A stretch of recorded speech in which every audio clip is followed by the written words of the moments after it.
Exactly. Oh, okay. So I guess my follow-up question for that is, are there companies that, I mean, it sounds like there are a lot of companies that hire out on an Right. event basis. So are there companies that you trust more that have more seasoned things? Should they be getting it from their local police department? I mean, how Well, would see, you that's solve what that? but I'm a cheerleader for law enforcement. So I would, obviously reach out to if I had a big event. So let's say Texas A&M, Mhm, there's 100, it's the largest university in the world. So mhm. any given time, there's 100,000 people on that campus. And you may have dignitaries, you may have the Bush School is there, Mhm. all kinds of people that affluent that come to visit. So they may start sweeping 2 nights before somebody comes. So maybe the event's on Saturday, they're going to come through and they're going to sweep on Thursday. And then They're does that going to, mean they know the baseline of smells yes, too? Yeah. yes. Okay. And so that way, if something changes the Got it. day of the event, they're like, wait a minute, he didn't lock on this before, or they brought in, a tray of, I don't know, chopped up watermelons. Right. But wait, it's got a false bottom. That tray, why is my dog hitting on this and didn't hit on it before? Do you understand what I'm saying? I Of mean, course. Yeah. Yeah. Yeah. yeah. And so a company maybe, and that's hosting the event comes along and says, hey, our event is from 1 to 5 o'clock Mhm. on Saturday. Well, if they show up at 1 o'clock, plan on leaving at 5, they're fighting the crowds. They're Mhm. fighting, but they're paying, the person buying is paying for those 5 hours. I want somebody starting 3 or 4 days before. I want there to be an exit plan. I Right. want there to be, if you do find something, how do we get these people out? Mm. Uh, you know, I want going into a situation, you want to know 10 different ways to get out of it. Does that Right. make sense? Of 100%. Yeah.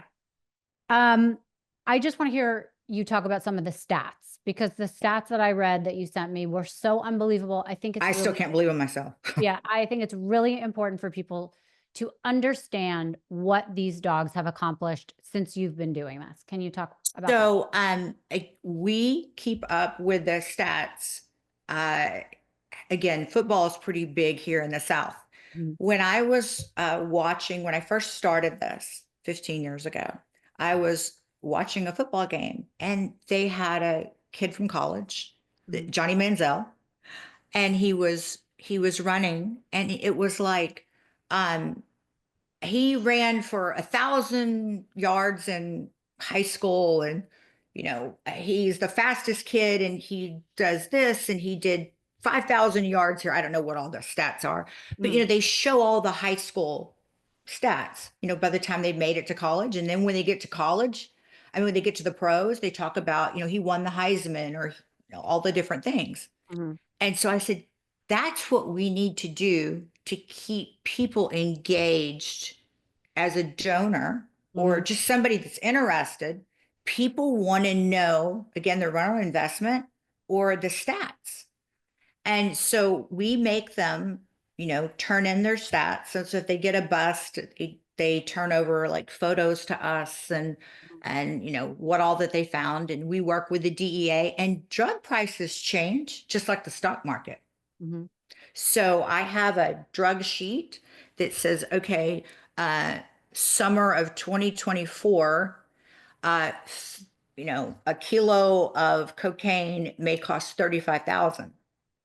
So all of a sudden I will look, if you'd asked me, this is what's so crazy. I have to digress 1 second. If you'd told me 20 years ago, you're going to work closely with law enforcement Mhm. in your future life and lots of drugs and lots of firearms. And I'm like, good Lord, am I going to marry somebody in the cartel? Am I going to break, I would have just thought, what? I was arrested for dancing on a bar? Wait, Yeah. what? If you would have said this is going to be your life, this is crazy. Right. And I can remember the first time I walked into the DEA and I'm like, okay, I brought my big chief tablet and I've got my red bottoms on and I want to learn.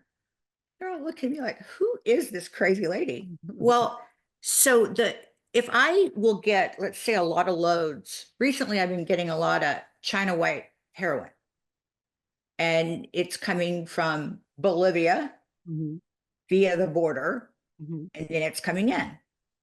And this is what they don't tell you about like the border. Right, People want to say, okay, it's Mexican immigrants. No, it's a lot of people that come through other countries, Nicaragua, right. Bolivia, things like that, that will come over.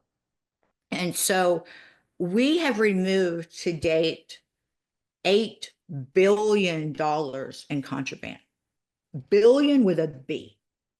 Wow. If you would have, I couldn't even wrap my head around those kind of numbers when I started this and had no idea. And somebody told me when I started, don't be the lady that just gives dogs.